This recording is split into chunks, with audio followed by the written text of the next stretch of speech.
Wasallam memerintahkan kepada setiap kita dimanapun kita berada untuk selalu bersiap-siap secara lahir dan batin kita untuk merebut, mendapatkan, meraih anugerah-anugerah yang disiapkan oleh Allah terhadap setiap kita dimanapun kita berada di setiap detik nafas kita.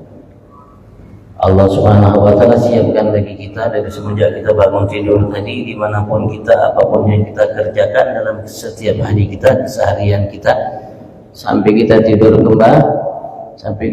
kembali, besok bangun seperti itu sampai seterusnya. Di setiap hari kita, di setiap minggu kita, di setiap bulan kita, di setiap tahun kita.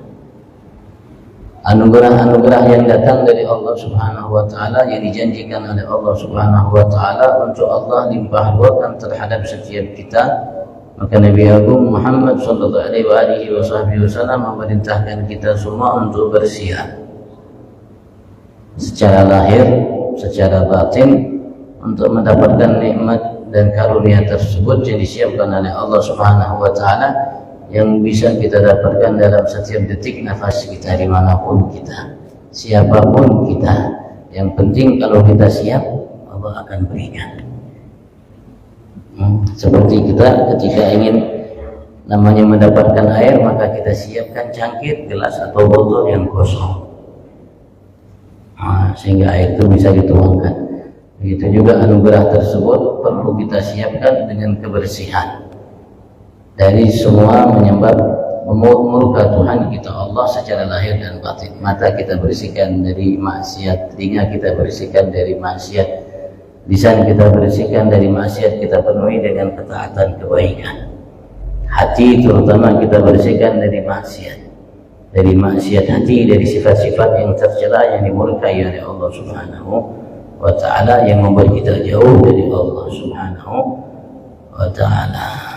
Kita isi penuhi lahir batin kita dengan semua perbuatan dan sifat yang dicintai oleh Allah, sehingga dimanapun kita berhak atau berhak dan sudah siap mendapatkan karunia Allah tersebut. Karena karunia yang diberikan oleh Allah bukan hanya di bulan suci Ramadan, bukan hanya di bulan-bulan haram, tapi di setiap bulan, setiap hari. Ya, kita perlu siap. Kita belum siap sedia. Bahasa kita sedia payung sebelum hujan. Yang kita siapkan di lahir batin kita agar mendapatkan hujan anugerah dari Tuhan kita Allah Subhanahu wa Ta'ala. Mudah-mudahan Allah penuhi hati kita, lahir kita dengan keimanan, ketakwaan kepadanya, sehingga kita menjadi hamba yang siap sedia selalu di setiap saat waktu kita dimanapun kita berada untuk mendapatkan karunia anugerah tersebut. Allahumma amin.